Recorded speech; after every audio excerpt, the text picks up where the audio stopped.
Bonjour à toutes et à tous. Alors aujourd'hui, une petite analyse rapide pour les législatives qui vont venir. Le pire va se poursuivre pour deux raisons simples et évidentes. Un, les Français n'ont plus confiance en LR, les Républicains, puisqu'ils ont encore trahi comme en 2017, en appelant tout de suite à voter Macron. Ils n'avaient pas à le faire. Ils n'ont pas à le faire. Ils pouvaient très bien dire tout sauf machin ou tout sauf truc, mais pas appeler à voter Macron. Vous voyez la différence ? Bon. Alors, j'avais les mêmes causes produisaient invariablement les mêmes effets. Donc, ce qui s'est passé, c'est-à-dire le front républicain a encore fonctionné, ça fait depuis Mitterrand 1980 que ce front fonctionne à merveille. Et maintenant, nous arrivons aux législatives. Alors, les législatives, on peut plus faire ce front républicain parce que Macron sait très bien que l'extrême droite, ce qu'on appelle les populistes, avec dédain, n'a aucune chance de gagner une majorité quelconque au Parlement.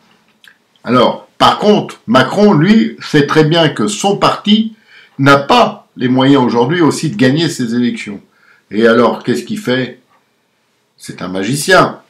Qu'est-ce qu'il fait? Il nous sort Mélenchon. J'allais dire Méchancan, mais je ne vais pas vous le dire. C'est Mélenchon. Et avec Mélenchon, la peur va jouer dans l'autre sens. Ce qui fait que tout ce qui est un peu centriste, un peu droite timorée, un peu droite molle, etc., va aller voter pour les candidats de Macron pour faire barrage à Mélenchon.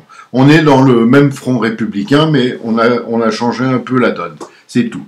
Et ça va fonctionner parce que c'est comme ça que ça marche la politique. La politique, c'est pas de vous proposer quelque chose de concret.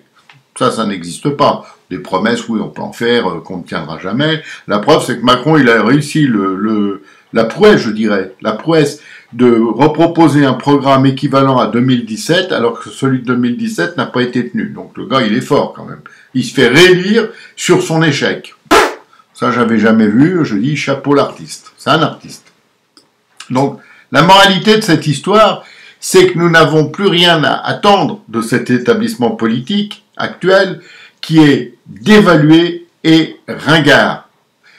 Il a été incapable de tirer les leçons de ses fautes, et soit nous sombrons avec Macron, ce qui est prévu, on a 5 ans pour le faire, ça va très bien se passer, ça va aller très vite, soit nous prenons notre destin en main. C'est très simple, c'est tout, il n'y a plus d'autre solution. Si vous comptez sur X, Y ou même Z, c'est pas la peine. Eux, ils ne feront rien pour vous.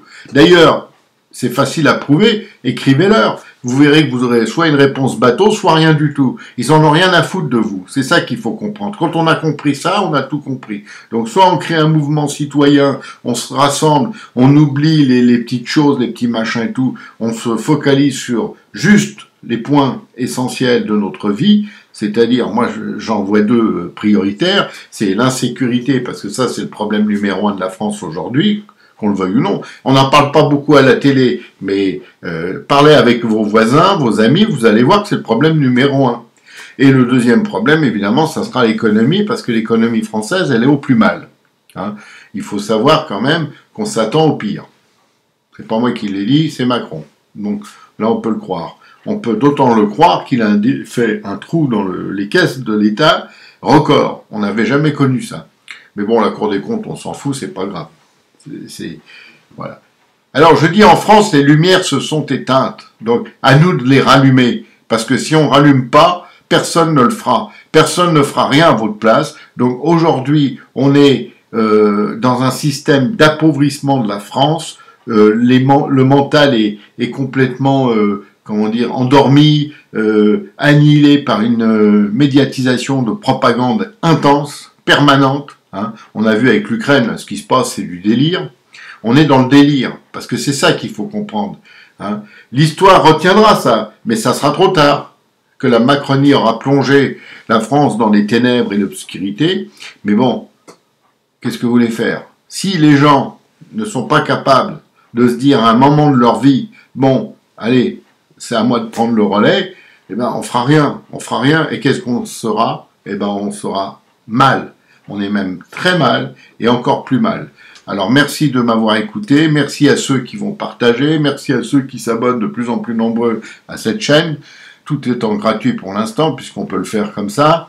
Et ceux qui veulent aider, ils sont bienvenus aussi, parce qu'on a un peu besoin d'argent, c'est le nerf de la guerre, et nous, on n'est pas subventionnés, on n'est rien du tout, on est vraiment la dernière roue du carrosse. Mais on est l'opposition active, parce que ça, j'y tiens. Quoi qu'il arrive, on s'oppose. Et puis on s'oppose avec des arguments. On ne s'oppose pas juste avec des slogans ou avec des promesses. On s'oppose avec de l'argumentation. Et on s'oppose pour montrer qu'il existe des gens en France qui veulent rester debout. Alors je compte sur vous. Merci.